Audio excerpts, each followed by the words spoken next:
Hyper conjugation, ভাঙা গড়ার খেলা বা ছাড়া এবং ধরার খেলা।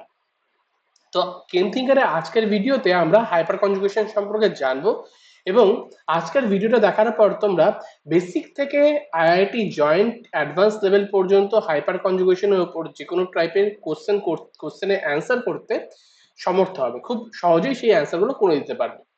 তো হাইপার কনজুগেশন কি? হাইপার কনজুগেশন অবভিয়াসলি আমাদের যেরকম অন্যান্য এফেক্ট গুলো আছে, আমরা দেখেছি inductive effect, resonance effect, mesomeric effect যেটাকে বলা হয় অলসো। তো এই টাইপের এফেক্ট যেগুলো ইন্টারমিডিয়েটের স্টেবিলিটি বা কম্পাউন্ডের অ্যাসিডিটি বেসিডিটি এগুলোকে নিয়ন্ত্রণ করে, এরকম একটা এফেক্ট। হাইপার কনজুগেশন জানলে পরে আমরা যেটা পারবো সেটা হলো যে অর্গানিক রিয়াকশন মেকানিজমের অনেক ট্রিক্স, অনেক প্রবলেম, অনেক কোশ্চেনের অ্যান্সার দিতে পারবো। তো এইটা একটা খুব ইম্পর্টেন্ট টপিক সেই দিকে দাঁড়িয়ে। ধরো আমরা জানি কি, আমরা জানি এখানে যে CH3CH2 প্লাস এই কার্বোক্যাটায়নটা আছে, এই কার্বোক্যাটায়নের সাথে একখানা CH3 অ্যাটাচ আছে। অথচ এই যে কার্বোক্যাটায়নটা আছে এখানে ডান দিকে, এই কার্বোক্যাটায়নের ক্ষেত্রে কিন্তু যে কার্বনটা আছে তার সঙ্গে তিনখানা CH3 অ্যাটাচ আছে। তার মানে এইখানে যে কার্বনের যে হাইড্রোজেন গুলো আছে সেই হাইড্রোজেন গুলো এখানে CH3 দিয়ে রিপ্লেস হয়ে গেছে। আগের ভিডিওতে বা ইন্ডাকটিভ এফেক্টে তোমরা যদি পড়ে থাকো, আমি যে আগের ভিডিও দেখেছি সেটা যদি দেখে থাকো, তাহলে তোমরা দেখবে যে ইন্ডাকটিভ এফেক্টের জন্য হাইড্রোজেন গুলো যদি CH3 দিয়ে রিপ্লেসড হয়ে যায় তাহলে ওভারঅল যে আমার ইলেকট্রন পুশ এফেক্ট বেড়ে যায় এবং কার্বোক্যাটায়ন স্টেবিলিটি লাভ পায়। কিন্তু এখানে উল্টো হচ্ছে, কেন হচ্ছে? তাহলে এটা কি কোনো এক্সেপশন? না। এখানে দাঁড়িয়ে কিন্তু আমার এক্সপ্লেনেশনটা হলো যে হাইপার কনজুগেশন, যে হাইপার কনজুগেশন এফেক্টের জন্য আজকে দাঁড়িয়ে আমরা দেখতে পাচ্ছি যে এই কার্বোক্যাটায়নটা বেশি স্টেবল হচ্ছে এবং এই কার্বোক্যাটায়নটা কম স্টেবল হচ্ছে। কেন হচ্ছে সেটাই আমরা আজকে জানবো। সো প্রথমেই জানি যে what is hyper conjugation. Hyper conjugation generally কিভাবে দেখা যায় যে যদি আমার একটা কার্বনে পি অরবিটালটা এমটি হয়ে যায় কোনো কারণে। ধরো কার্বোক্যাটায়নের ক্ষেত্রে আমার কি আছে, একটা পি অরবিটাল আছে, রাইট, এমটি পি অরবিটাল। তাহলে সেই ক্ষেত্রে সেই ফাঁকা পি অরবিটালে যেটা হয় যে পাশের যে কার্বনটা থাকে সেই কার্বনের যে হাইড্রোজেনের যে সিগমা ইলেকট্রনটা আছে সেইটা স্থানান্তর হওয়ার চেষ্টা করছে, সেইটাকে পরিপূরক করার চেষ্টা করছে। এবার তোমরা বলবে কার্বন হাইড্রোজেন বন্ড খুব শক্ত, জেনারেলি ভাঙা যায় না। তো ব্যাপার হলো সেটাই, এইখানে দাঁড়িয়ে এইটা কিন্তু একটা টেম্পোরারিলি ইলেকট্রনটাকে এখানে ট্রান্সফার করছে। ঠিক আছে, যে কার্বন আর হাইড্রোজেন বন্ড এতখানি এখানে দুর্বল হয়ে যাচ্ছে তার কারণ হলো যে পাশে একটা ফাঁকা পি অরবিটাল বসে আছে, সেই জন্য ওরা কিন্তু উজাড় করে ওখানে ইলেকট্রন দেওয়ার চেষ্টা করছে। ধরে নাও আমার পাশে একজন গরিব লোক বসে আছে যে একেবারেই খেতে পায় না, একেবারেই অবস্থা তার খারাপ, যদিও আমার কাছে টাকা পয়সার অবস্থা খুব টাইট, তাও আমি চেষ্টা করব তাকে কিছু টাকা দিয়ে তার দারিদ্রটাকে ঘোচানোর, যাতে অ্যাটলিস্ট সে খেতে পায়।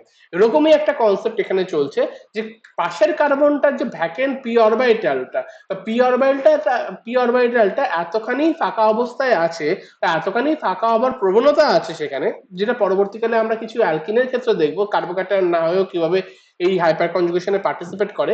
সেই সমস্ত কেসগুলোতে হয় কি, কার্বন হাইড্রোজেনের মতন সিগমা বন্ডটাও আমার ভেঙে যাচ্ছে, ভেঙে গিয়ে যেটা মানে পোলারাইজড হইতে ভাঙছে, মানে H+ বেরিয়ে আসছে, এবং সেই যে কার্বনের উপর যে সিগমা অরবিটালে যে ইলেকট্রনটা আছে এইটা শিফট করছে পাশের পি অরবিটালে to stabilise that positive charge on it, to neutralize that positive charge on it and overall to get the overall stabilization. তো এখানে ব্যাপারটা হলো যে কি, এটা হলো যে ফার্স্ট অফ অল একটা স্টেবিলাইজিং ইন্টারঅ্যাকশন, যেটা আমি অলরেডি তোমাকে বলেছি। তারপর হলো যে delocalization of sigma electron of CH of an alkyl group directly attached to an atom having empty or unshared p orbital, এটাও তোমরা বুঝে গেছো এতক্ষণে। এবং যেটা হলো গিয়ে এটা একটা পার্মানেন্ট এফেক্ট। পার্মানেন্ট এফেক্ট মানে আমি যে তোমাদেরকে বললাম যে কার্বন হাইড্রোজেন বন্ডটা টেম্পোরারিলি ওখানে যায়, আবার এটা একটা রেজোনেন্স স্ট্রাকচার আছে। এখানে পার্মানেন্ট এফেক্ট বলতে বোঝাচ্ছে যে এটা মলিকুলস এর ইন্টারনাল এফেক্ট, মানে যেরকম ইন্ডাকটিভ এফেক্ট আর রেজোন্যান্স এফেক্ট আমার মলিকুলের উপরই ডিপেন্ড করতো, এটা কোন মলিকুলটা কোন রিয়াকশনে পার্টিসিপেট করছে বা রিএজেন্ট আসছে কিনা সেইটার উপর ডিপেন্ড করতো না। ঠিক এরকম ভাবেই এই এই এফেক্টটাও একটা মলিকুলের ইন্টারনাল ধর্ম বা আন্তরিক, মানে যেটা ওর মলিকুলের ধর্মটার উপর নির্ভর করছে। এখানে দাঁড়িয়ে এরকম নয় যে মলিকুলটা এই এফেক্ট দেখাবে যখন অন্য রিয়েজেন্ট আসবে কি আসবে না তার উপর ডিপেন্ড করে। এটা এমনি এমনি এই এফেক্টটা দেখাবে যেরকম ভাবে আমাদের ইন্ডাকটিভ এফেক্ট বা রেজোন্যান্স এফেক্টে দেখিয়েছিল, রাইট? সেটা একই রকম ভাবে এখানে যদি কোনো কার্বোক্যাটায়ন তৈরি হয়, যদি কোনো এমটি পি অরবিটাল তৈরি হয়, তার পাশে যদি কার্বনের একটা আলফা হাইড্রোজেন অ্যাভেলেবেল থাকে, সেই আলফা হাইড্রোজেনের সিএইচ বন্ডটা বা সেই সিএইচ বন্ডটা যে সিগমা ইলেকট্রনটা আছে, সেই সিগমা ইলেকট্রন গুলো কিন্তু ওই পি অরবিটালে যাওয়ার চেষ্টা করে, এবং এটা হলো হাইপার কনজুগেশন এফেক্ট। এবং এটা কিন্তু একটা পার্মানেন্ট এফেক্ট, এটা কিন্তু কোনো এক্সটার্নাল কোনো ইনফ্লুয়েন্স বা এফেক্টের কোনো রিয়েজেন্টের উপর এটার কোনো নির্ভরশীলতা নেই। এবার হলো গিয়ে স্টেবিলিটি অফ কার্বোক্যাটায়ন। এই হাইপার কনজুগেশনের মাধ্যমে স্টেবিলিটি, কার্বোক্যাটায়নের স্টেবিলিটি হয় কিভাবে হয় তোমরা দেখেছো অলরেডি, বন্ডিং অরবিটালটা দেখেছো যে কার্বনের সিএইচ বন্ডটা ভেঙে গিয়ে এখানে ইলেকট্রন পেয়ারটা ডোনেট করার চেষ্টা করে পি অরবিটালে। এখানে দেখো আমরা লুইস স্ট্রাকচারের মাধ্যমে দেখছি যে এখানে আমার যে কার্বন সিএইচ বন্ডটা আছে, এই কার্বন সিএইচ বন্ডটা ভেঙে যাচ্ছে এইচ প্লাস তৈরি করছে, এবং এই এই যে ইলেকট্রন পেয়ার আছে, এই ইলেকট্রন পেয়ারটা পি অরবিটালে দিয়ে একটা পাই অরবিটাল তৈরি করে দিচ্ছে।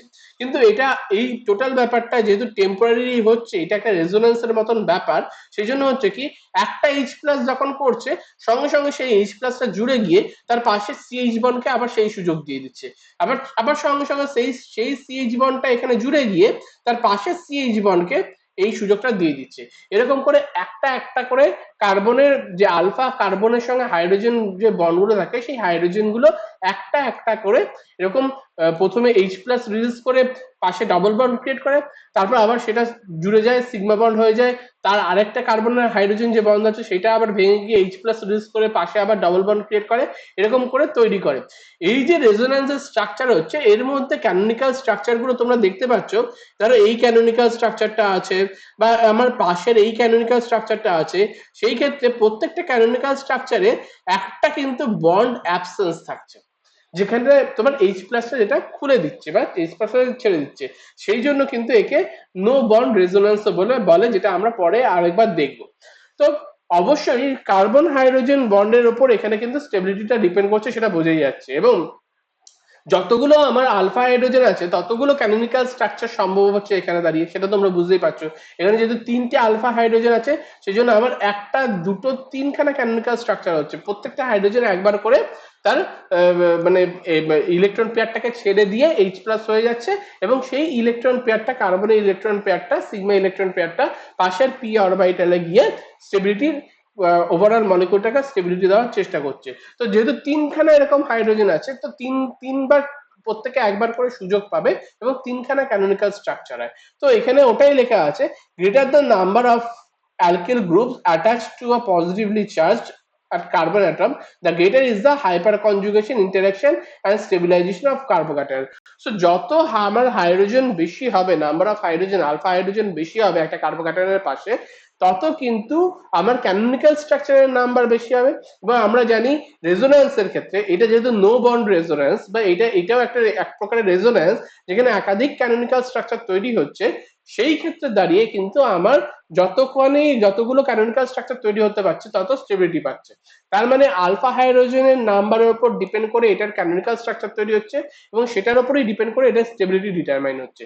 যত বেশি সংখ্যক আলফা হাইড্রোজেন তত বেশি সংখ্যক ক্যানোনিক্যাল স্ট্রাকচার, এবং তত বেশি তার স্টেবিলিটি।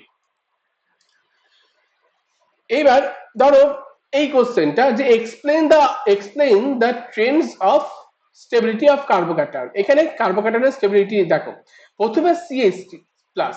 এবার হাইপার কনজুগেশন এফেক্টটাকে দেখার জন্য প্রথমেই দেখতে হবে, যদি তোমাকে কার্বোক্যাটায়নের দিয়ে কোনো কোশ্চেন আসে যে তোমাকে স্টেবিলিটি দেখার জন্য, তো অলরেডি তোমরা ইন্ডাকটিভ এফেক্ট এবং মেসোমেরিক এফেক্ট দেখে নিয়েছো, কিন্তু হাইপার কনজুগেশন এটা আছে কিনা এটা দেখার জন্য প্রথমেই যেটা তোমাদেরকে মাথায় রাখতে হবে যে আলফা পজিশনে কোনো হাইড্রোজেন আছে কিনা সেটা দেখার।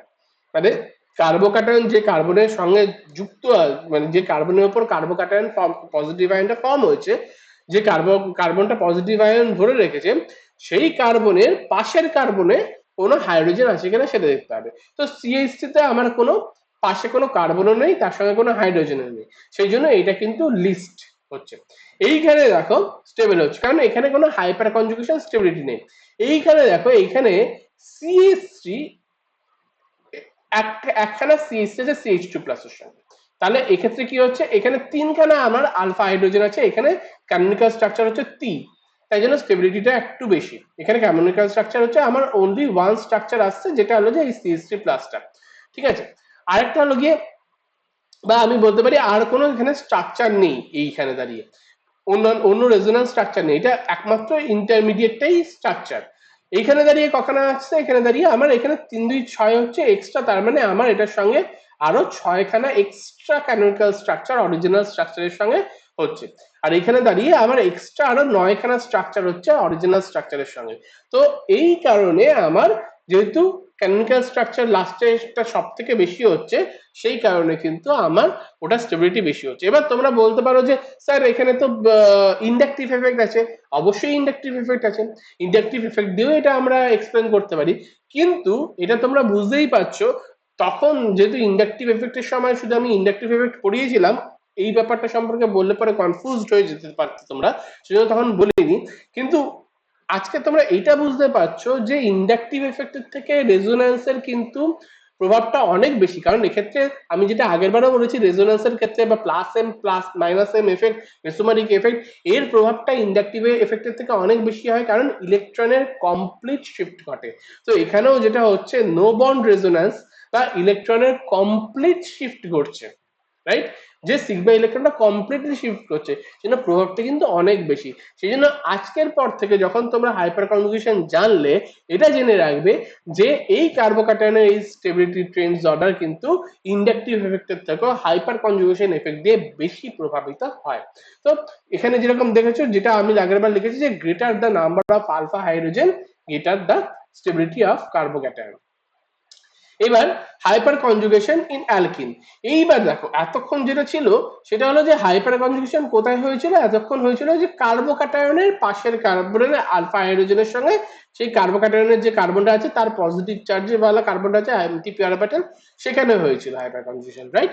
এইবার দেখো হাইপার কনজুগেশন কিন্তু শুধুমাত্র এমটি পি অরবিটাল থাকলেই হয় না, একটা পাই বন্ডের যে পি অরবিটাল আছে সেক্ষেত্রে দাঁড়িয়েও কিন্তু হাইপার কনজুগেশন এফেক্ট দেখা যায়। এক্ষেত্রে দাঁড়িয়েও যেরকম হলো যে অ্যালকিন, এই ক্ষেত্রে দাঁড়িয়ে কি হচ্ছে, এই ক্ষেত্রে দাঁড়িয়ে আমার এখানে পাই অরবিটালটা হয়ে আছে, এই সিগমা অরবিটালটা এইখানে এই যে পাশের পাই অরবিটালের সঙ্গে একটা বন্ড করার প্রবণতা করবে, আর এই ইলেকট্রনটা ছেড়ে দিয়ে এই কার্বনটার উপরে এইখানে আমার নেগেটিভ চার্জটা চলে আসবে। মানে এই যে পাই অরবিটালটা আমার ভেঙে হয়ে আছে, পাই বন্ডটা এটা ভেঙে যাচ্ছে, এই যে সিগমা বন্ডটা আছে এইটা জুড়ছে, আর এইটা ভেঙে গিয়ে যে ইলেকট্রন পেয়ারটা আছে এই ইলেকট্রন পেয়ারটা কার্বনের পি অরবিটালের উপর চলে আসে, রাইট।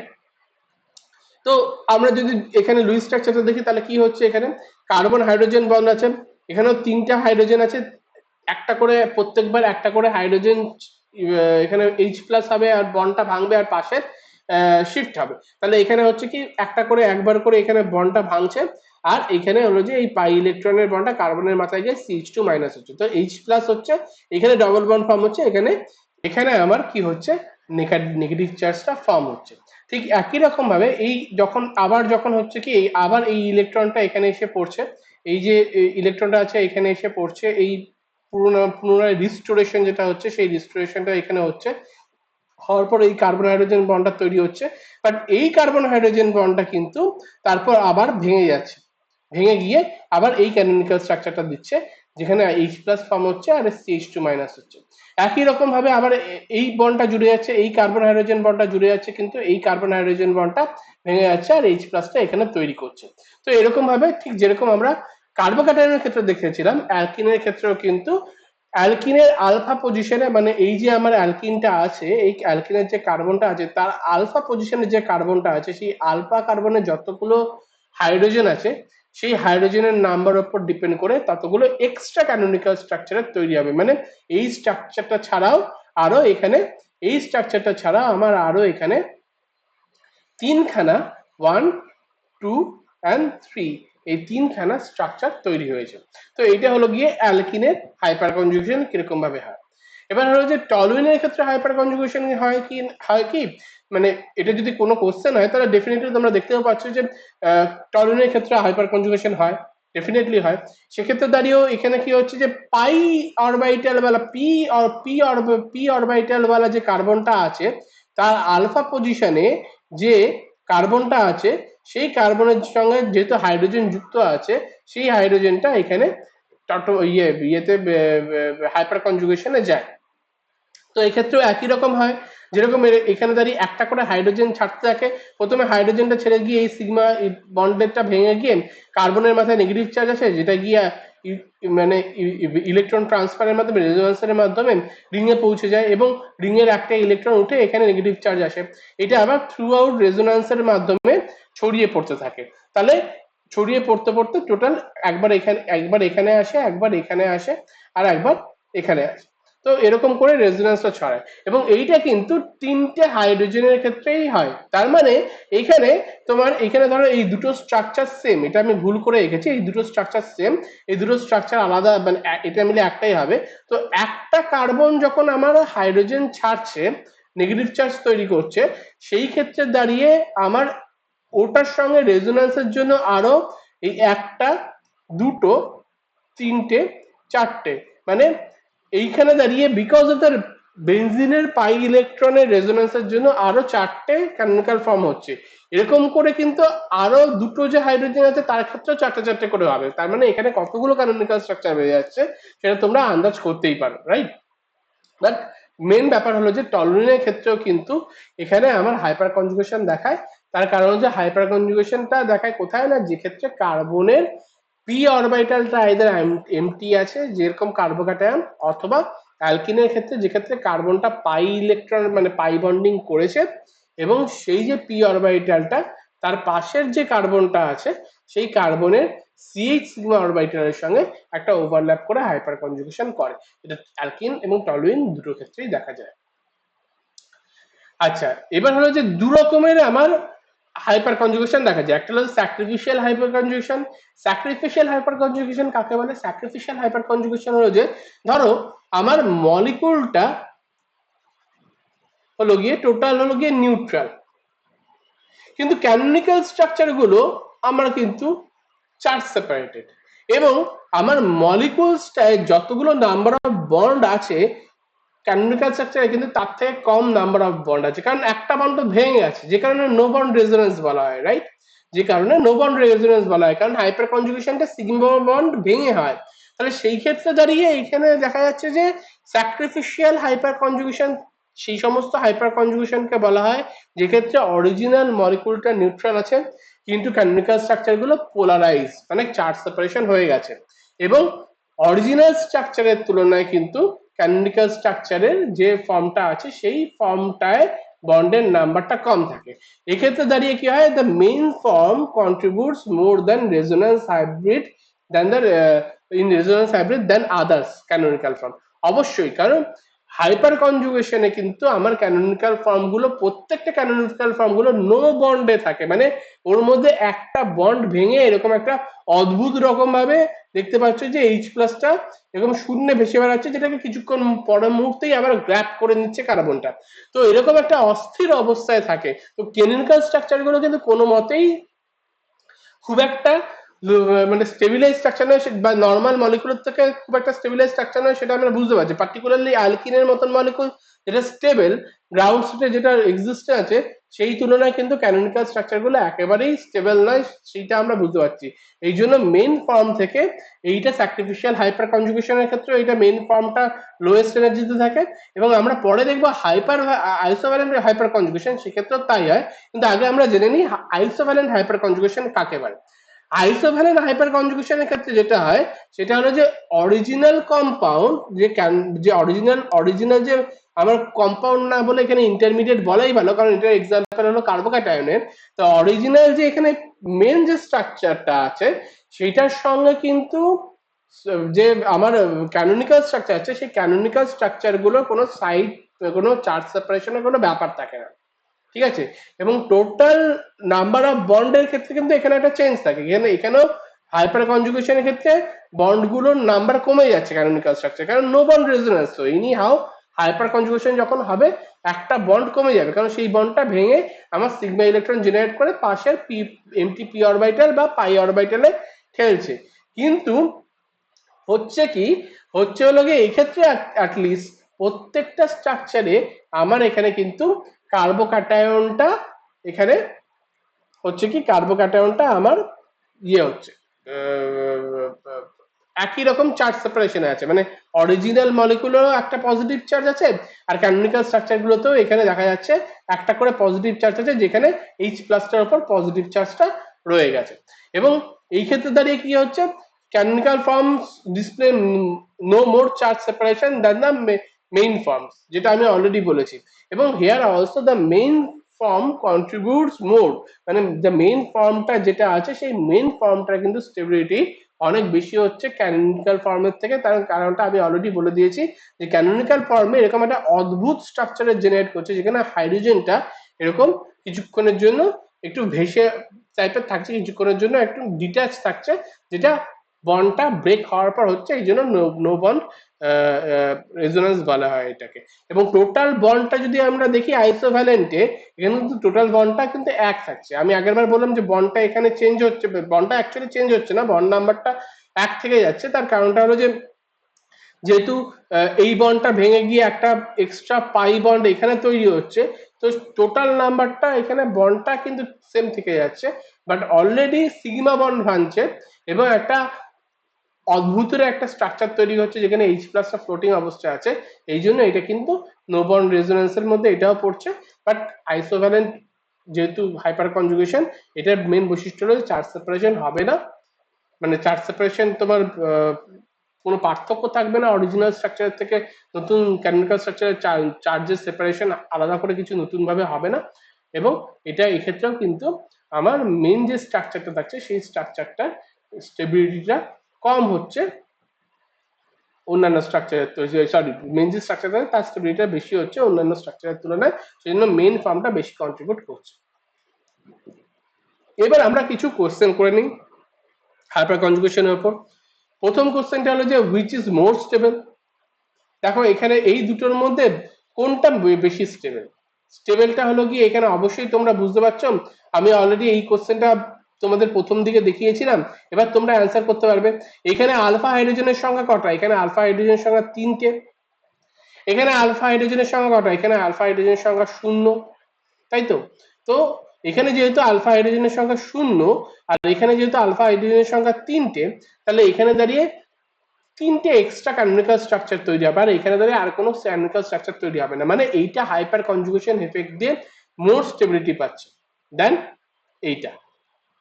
এই কারণে এইটা স্টেবিলিটি কিন্তু এটার থেকে বেশি, কারণ ইন্ডাকটিভ এফেক্টের তুলনায় হাইপার কনজুগেশন এফেক্ট মোর প্রমিনেন্ট। এটা অলরেডি আমি তোমাদের বারবার বলেছি যে কোনো টাইপের রেজোন্যান্স এফেক্ট, যেরকম হাইপার কনজুগেশনের এক টাইপের রেজোন্যান্স যেটাকে নো বন্ড রেজোন্যান্স বলা হয়, সেটা কিন্তু বেশি প্রমিনেন্ট হয়। সেই কারণে এইখানে দাঁড়িয়ে ইন্ডাকটিভ এফেক্টটা থেকেও হাইপার কনজুগেশন এফেক্টটা বেশি প্রভাব ফেলছে। এবং আমার এইখানে যেখানে মিথাইল গ্রুপের নাম্বারটা কম বাট অ্যাটলিস্ট আলফা হাইড্রোজেনের নাম্বার বেশি আছে কার্বোক্যাটায়নের পাশে, সেই ক্ষেত্রে দাঁড়িয়ে কিন্তু আমার স্টেবিলিটি বেড়ে যাচ্ছে, ক্যানোনিক্যাল স্ট্রাকচার বেড়ে যাচ্ছে। এখানে দেখো কোনটা মোর stable, which alkyne more stable. এবার দেখো তোমরা সেটজেফ হফম্যান রুল পড়বে অ্যালকিন এর প্রিপারেশনের সময়, বাট অলরেডি তোমরা যদি হাইপার কনজুগেশন জানো কি, তাহলে এই কোশ্চেনটা তোমরা অ্যান্সার খুব ইজিলি করতে পারবে। কিভাবে, এখানে দেখো অ্যালকিনের যে কার্বনটা আছে সেই কার্বনের আলফা হাইড্রোজেন কটা আছে। এখানে অ্যালকিনের সঙ্গে কার্বন আছে এইটা আর এইটা, তো ফার্স্ট অফ অল এইটার তো কোনো আলফা হাইড্রোজেন নেই, এখানে নো আলফা হাইড্রোজেন। আর এইটার কটা আছে, এইটার ক্ষেত্রে দুটো আছে আলফা হাইড্রোজেন, তার মানে এক্সট্রা ক্যানোনিক্যাল স্ট্রাকচার হচ্ছে দুইখানা, রাইট।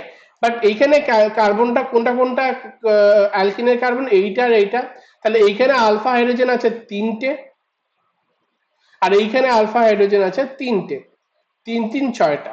তার মানে এখানে ক্যানোনিক্যাল স্ট্রাকচার হচ্ছে এক্সট্রা 6খানা। তার মানে কোনটা বেশি স্টেবল হবে, তার মানে লাস্টেরটা বেশি স্টেবল হবে। এবার হলো যে which will go faster substitution reaction with pyridine। Now substitution reaction তোমরা এখনো পড়োনি, কিন্তু যারা মোটামুটি জয়েন্ট, এটা হলো যে জয়েন্ট এন্ট্রান্স অ্যাডভান্স লেভেলে একটু কোশ্চেন, তো যারা অলরেডি জয়েন্টের জন্য প্রিপারেশন নিচ্ছ বা যারা হয়তো ধরো সাবস্টিটিউশন রিঅ্যাকশন পড়ে নিয়েছো, তারা জানো পিরিডিনের সঙ্গে এই সমস্ত রিঅ্যাকশন গুলো সাবস্টিটিউশনের গুলো ইদার SN1 অথবা SN2 রিঅ্যাকশনের মাধ্যমে যায়। এবার SN1 হোক বা SN2 রিঅ্যাকশন হোক, আইদার কার্বোক্যাটায়ন ফর্ম হয় অথবা যে ট্রানজিশন স্টেটটা তৈরি হয় সেক্ষেত্রে এই কার্বনটার উপর কিন্তু পজিটিভ চার্জ জেনারেট হয়, সেটা তোমরা জানো। সেই ক্ষেত্রে দাঁড়িয়ে যে ফ্যাক্টরটা সেই পজিটিভ চার্জকে নিউট্রালাইজ করবে সেই ফ্যাক্টরটা অনেক বেশি হেল্প করবে সেই রিয়াকশনটাকে যেতে, তার কারণ হলো যে ইন্টারমিডিয়েটটা স্টেবিলিটি পাবে। তাহলে এখানে দেখো, ধরে নাও এখানে আমার যদি কার্বোক্যাটায়ন ফর্ম হয়েছে, ধরে নাও আমার এখানে ইন্টারমিডিয়েট হিসেবে কার্বোক্যাটায়ন ফর্ম হয়েছে CH2 প্লাস, তাহলে দাঁড়িয়ে আমার এবার হাইপার কনজুগেশন এফেক্ট এখানে কি দেখা যেতে পারে, বা এখানে তো মানে মেইনলি ব্যাপারটা কি হতে পারে। এখানে মেইনলি ব্যাপারটা হলো যে আমার এই স্টেবিলিটিটা পাওয়ার জন্য অবশ্যই আমার হাইপার কনজুগেশন এফেক্ট হবে না, আমার রেজোন্যান্স এফেক্ট হবে, তাই তো।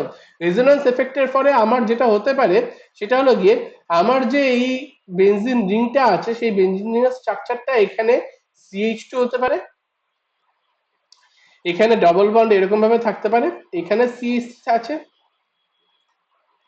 আর কার্বোক্যাটায়নের কার্বনের পজিটিভ চার্জটা এইখানে শিফট হয়ে আছে। এইবার তোমরা বলো এইখানে দুখানে ইন্টারমিডিয়েট হবে, এইটার ক্ষেত্রে এইটা হবে, আর এইটার ক্ষেত্রে যে ইন্টারমিডিয়েটটা হবে সেই ইন্টারমিডিয়েটটা হলো গিয়ে এরকম ইন্টারমিডিয়েট একটা হবে, যেটা হলো যে এখানে স্টেবিলিটি পাচ্ছে CH2টা এরকম ভাবে, ডাবল বন্ড আছে এইখানটায় আমার, এইটা এইটা আর এইটা হচ্ছে CH3 আর CH3 হচ্ছে।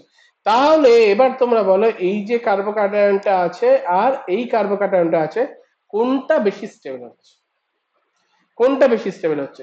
ডেফিনেটলি ভাবে আমরা দেখতে পাচ্ছি এইটা বেশি স্টেবল হচ্ছে, রাইট? কারণ এখানে আলফা হাইড্রোজেন, এই কার্বোক্যাটায়নটা যেটা আছে কার্বোক্যাটায়নের আলফা হাইড্রোজেন কটা, এখানে এটা হলো যে কার্বোক্যাটায়নের আলফা হাইড্রোজেন, আর এখানে তিনখানা আলফা হাইড্রোজেন জড়িত যুক্ত আছে, যেখানে এখানে শূন্যটা আলফা হাইড্রোজেন আছে। তাহলে এখানে তিনখানা এক্সট্রা ক্যানোনিক্যাল স্ট্রাকচার হচ্ছে, এখানে একটাও এক্সট্রা কার্বোক্যাটায়ন স্ট্রাকচার হচ্ছে না, তাই ওভারঅল এই কার্বোক্যাটায়নটা আমার এখানে স্টেবিলিটি পাচ্ছে, যেরকম ভাবে এইখানে এইটা, তার মানে রিয়াকশনটা ফাস্টার হবে, রাইট? তাহলে সেই ক্ষেত্রে দাঁড়িয়ে তোমাদের কাছে কিন্তু এখন এক্সাম্পলটা খুব ক্লিয়ার হয়ে গেল যে এখানে কেন এই ফার্স্ট কম্পাউন্ডটা ফাস্টার সাবস্টিটিউশন রিঅ্যাকশনে যায়। তার কারণ হলো যে এখানে যে কার্বোক্যাটায়ন ইন্টারমিডিয়েটটা তৈরি হয়, এই কার্বোক্যাটায়ন ইন্টারমিডিয়েট এইটার যে রেজোন্যান্সের পরে যেখানে কার্বোক্যাটায়নটা আসে এই পজিশনটা, এইটা আবার হাইপার কনজুগেশনের মাধ্যমে স্টেবিলিটি পায়। তার মানে এই কার্বোক্যাটায়নের ইন্টারমিডিয়েটটা অনেক বেশি স্টেবল হয় দেন এই যে কম্পাউন্ড আছে এইটার যে কার্বোক্যাটায়ন ইন্টারমিডিয়েট হয় তার তুলনায়। তো ইন্টারমিডিয়েট যেহেতু স্টেবল হলে পরে রিয়াকশন ফাস্টার হয়, আমরা জানি সাবস্টিটিউশন রিয়াকশনের ক্ষেত্রে, সেই জন্য এইখানে দাঁড়িয়ে সাবস্টিটিউশন রিয়াকশনটা অনেক বেশি ফাস্টার হবে। ঠিক আছে, এইখানে দাঁড়িয়ে আমি অলরেডি অ্যান্সার গুলো লেখা আছে এখানে দাঁড়িয়ে, তাও আমি তোমাকে এক্সপ্লেন করছি যে কিভাবে হচ্ছে। Which of the following is most stable and which is the next most stable isomer. which of the following is most stable? এখানে দেখো আমি একটা একটা করে দেখাচ্ছি। এখানে যে আমার অ্যালকিনটা আছে, এখানে আলফা হাইড্রোজেন কখানা আছে, এখানে দুখানা আমার আলফা হাইড্রোজেন আছে, রাইট? মানে এখানে দুখানা আলফা হাইড্রোজেন আছে। এইখানে আমার যে অ্যালকিনটা আছে, এই অ্যালকিনটার ক্ষেত্রে আমার কখানা আলফা হাইড্রোজেন আছে? এই অ্যালকিনটার ক্ষেত্রে আমার আলফা হাইড্রোজেন হলো কি এইখানে একখানা আলফা হাইড্রোজেন আছে আর এইখানে দুখানা আলফা হাইড্রোজেন আছে, রাইট? তাহলে এখানে আমার টোটাল তিনখানা আলফা হাইড্রোজেন আছে। এই অ্যালকিনটার ক্ষেত্রে আমার তিনখানা এখানে আলফা হাইড্রোজেন আছে আর এখানে দুইখানা আলফা হাইড্রোজেন আছে, রাইট? তাহলে টোটাল পাঁচখানা আলফা হাইড্রোজেন আছে। আর এই অ্যালকিনটার ক্ষেত্রে এখানে আলফা হাইড্রোজেন আছে দুখানা, রাইট?